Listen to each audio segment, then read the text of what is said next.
Now, Heather Hulburt is the Executive Director of the National Security Network think tank. She was also a Special Assistant to former U.S. President Bill Clinton, and she joins us live here in the studio. Thanks for joining us. Great to be with you.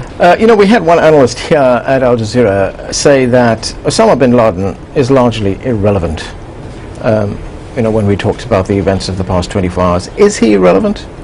You know, I think there's some truth to that, in that for quite a while before yesterday, his operational control of al-Qaeda had been pretty dramatically reduced. It wasn't in any way the organization it was on September 11th. And the events we've seen in the Middle East and the Arab world this spring had really shown how far behind his ideological appeal had fallen, and that history had, to some extent, passed him by. In terms of the U.S. political debate, of course, he was still highly relevant. When we look at the last 2 days and what has happened, we've been raising questions throughout the day today about the role of Pakistan in this. This must be a terribly embarrassing time for the Pakistanis, isn't it? Do you think those questions will be answered in the days ahead, or will the administration here try to patch differences up?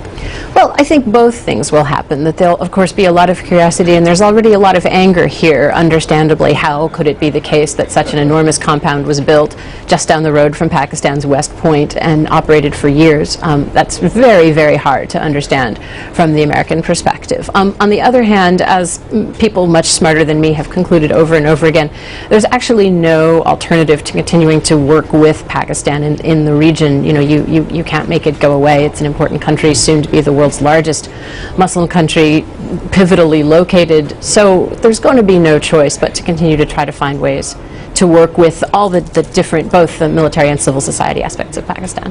Right. One of the things we've heard from Western leaders, including President Obama, is that to a large extent, young Muslims in the Muslim world have rejected Osama bin Laden and al-Qaeda, and they point to the uprisings in the Arab world as evidence of that people are turning away from that.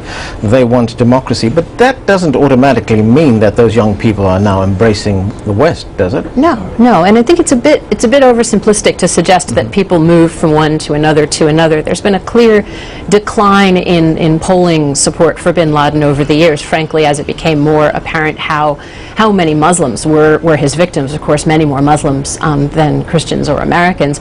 And of course, young people are looking for things that will make their lives better, that will give them dignity and express their aspirations. And that's not the same thing as saying, you know, everyone wants their country to look like an American state or a European country. Right. Okay. We're going to have to leave it there. Thank you for joining us. Great. Thank you.